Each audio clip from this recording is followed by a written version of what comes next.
Welcome students, हम एक problem solve करेंगे गॉसेस लॉ से मुतालिक ताकि हमारा कॉन्सेप्ट मज़ीद क्लियर हो सके इसके मुतालिक। तो हम देखते हैं कि हमारे पास प्रॉब्लम क्या है। हमारे पास प्रॉब्लम ये है कि determine the electric flux for a Gaussian surface that contains 100 million electrons. ठीक है, हमारे पास 100 मिलियन इलेक्ट्रॉन्स हैं इन जगह पे। ठीक है, यहाँ पे फॉर एग्जांपल मैं ड्रॉ कर रही हूँ, ये इलेक्ट्रॉन ई से मैं रिप्रेजेंट करूँ। ठीक है, यानी कि 100 मिलियन इलेक्ट्रॉन्स मेरे पास कहीं पे पड़े हुए हों, तो उनके गिर्द अगर मैं एक इमेजिनरी सरफेस यानी कि गॉसियन सरफेस में बना दूं, ठीक है, तो हमें ये कहा गया है कि हमने इलेक्ट्रिक फ्लक्स फाइंड करना है।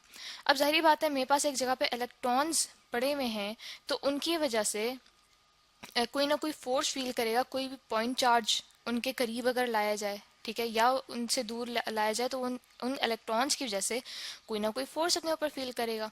तो वो जो इलेक्ट्रिक फील्ड है, यानी कि वो जो फोर्स एक्सर्ट कर रहे हैं ये इलेक्ट्रॉन्स किसी और पॉइंट चार्ज के ऊपर, ठीक है, वो मैंने देखना है कि वो जो इलेक्ट्रिक फील्ड लाइंस हैं, ठीक है, यानी कि इलेक्ट्रिक फ्लक्स हमें क्या बताता है, किसी भी एरिया में से कितनी इलेक्ट्रिक फील्ड लाइंस पास हो रही हैं। ठीक है, दैट मीन्स कि मैंने ये फाइंड करना है कि ये जो मैंने इमेजिनरी गॉसियन सरफेस बनाई है, इसके बाहर कहीं भी, ये देखें मैं यहाँ पे बनाई, कहीं भी कोई भी पॉइंट चार्ज में रख दूं, तो वो इन इलेक्ट्रॉन्स की वजह से कितनी जो है इलेक्ट्रिक फील्ड करेगा, यानी कि इस गॉसियन सरफेस में से कितनी मेरे पास इलेक्ट्रिक फील्ड लाइंस पास हो पा रही हैं।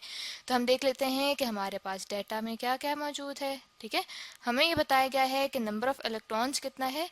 नंबर ऑफ इलेक्ट्रॉन्स है 100 मिलियन, यानी कि 100 इंटू 10⁻⁶ इलेक्ट्रॉन्स मेरे पास मौजूद हैं। ठीक है, तो हमें फाइंड क्या करना है, हमें फाइंड करना है इलेक्ट्रिक फ्लक्स। ठीक है, तो वो हम लिख लेते हैं। अब हमारे पास सोल्यूशन कैसे हम करेंगे, अब हम जानते हैं कि जो इलेक्ट्रिक फ्लक्स होता है किसी भी गॉसियन सरफेस में से, वो इक्वल होता है charge divided by epsilon not. यानी कि ये फॉर्मूला मुझे ये बता रहा है कि किसी भी जगह पे जब मेरे पास चार्जेस मौजूद हैं, ठीक है, तो वो एक गॉसियन सरफेस में से कितनी उनकी जो इलेक्ट्रिक फील्ड है वो पास होगी। तो ये फार्मूला मुझे वो बता रहा है, क्योंकि मेरे पास यहाँ पे फार्मूले में लिखा हुआ है charge divided by epsilon not, जबकि जो एप्सिलॉन नॉट है ये परमिटिविटी ऑफ फ्री स्पेस है, यानी कि ये ऐसा कांस्टेंट है जो मुझे बताता है कि किसी भी फ्री स्पेस में अगर कोई चार्ज रखा जाए तो उसकी जो इलेक्ट्रिक फील्ड है या जो उसकी जो इलेक्ट्रिक फोर्स है वो कहाँ तक महसूस की जा सकती है या वो कहाँ तक एफिशिएंट है। ठीक है, तो अब यहाँ पे हम वैल्यूज डाल देते हैं। चार्ज चूंकि हमें पता है कि देखें हमें चार्ज तो नहीं गिवन, हमें तो सिर्फ इलेक्ट्रॉन का बताया गया है कि उसकी तादाद कितनी है। तो उसके लिए देखें मैं आपको बताती हूँ कि जो चार्ज होता है ना, उसका एक फार्मूला होता है NE।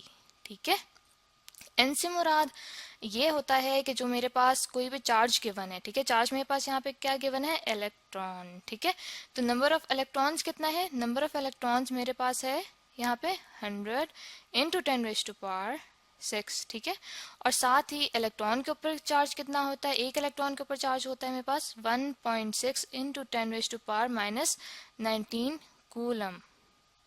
यानी कि मैंने एक इलेक्ट्रॉन के साथ मल्टीप्लाई कर दिया कि कितने मेरे पास इलेक्ट्रॉन्स मौजूद हैं, तो मेरे पास टोटल चार्ज आ जाएगा जो इन इलेक्ट्रॉन्स की वजह से यहाँ पे मौजूद है। ठीक है, तो ये जो मेरे पास वैल्यूज हैं ये यहाँ पे लिखते हैं क्योंकि जगह हमारे पास आ जाएगा अब 100 इंटू 10⁻⁶, ठीक है, इंटू 1.6 इंटू 10⁻⁻19 कूलम, और डिवाइड हो रहा है एप्सिलॉन नॉट से, और एप्सिलॉन नॉट की वैल्यू मेरे पास क्या है, वो है 8.85।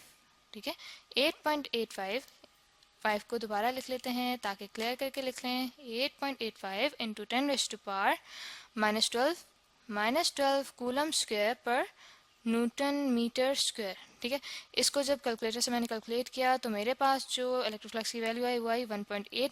अब हम इस तरह करते हैं कि जो मेरे पास यूनिट्स हैं उनको बैलेंस कर लेते हैं। ठीक है, मेरे पास ऊपर देखें लिखा हुआ है कूलम, नीचे है coulomb square, newton metre square नीचे से ऊपर चला जाएगा, ये मल्टीप्लाई हो जाएगा न्यूटन मीटर स्क्वायर।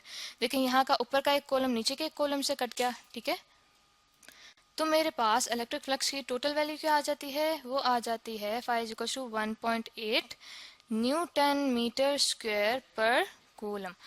तो स्टूडेंट्स ये वो इलेक्ट्रिक फ्लक्स है जो मेरे पास आया था 1 मिलियन इलेक्ट्रॉन्स की वजह से एक गॉसियन सरफेस में से जितना मेरे पास इलेक्ट्रिक फ्लक्स पास हो रहा था। तो आई होप स्टूडेंट्स कि आपको ये प्रॉब्लम अच्छे से समझ आ गया होगा।